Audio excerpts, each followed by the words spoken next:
Well, what else would you do on a beautiful January day in the Midwest? Today I want to talk about fuel canisters, how much you need or how much I use on an average backpack trip.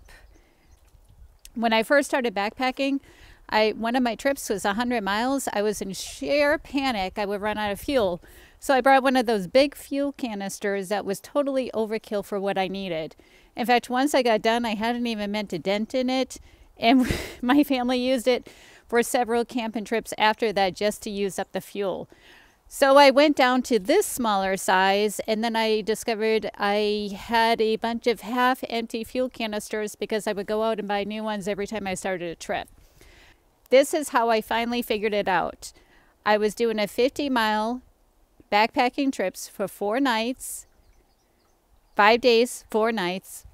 I weighed my canister before I left.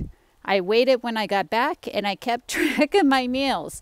So this is how I discovered what I needed for fuel. I like to do a lot of cooking when I'm out on the trail. It's just one of the things I enjoy when I'm camping. I'm not making a lot of mountain house meals, but to me it's more of how much time you're using your fuel versus what you're actually cooking. I do realize that some of this stuff was boiling when I was making coffee versus when I was making pesto pizza, where things were just at a low simmer level. But what can you do? You do the best you can. With all of these meals, with the times, I figured I average about 100 minutes of using my fuel at different levels.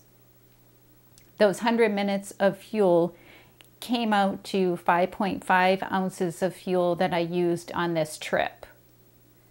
So here's my summary. So that's how I figured it out. One of these will last me a 100-mile trip, which would be about 8 to 9 nights, 7 to 8 days. So I hope this helps. You won't be lugging around a huge fuel canister that you don't need for shorter trips. Thanks for watching.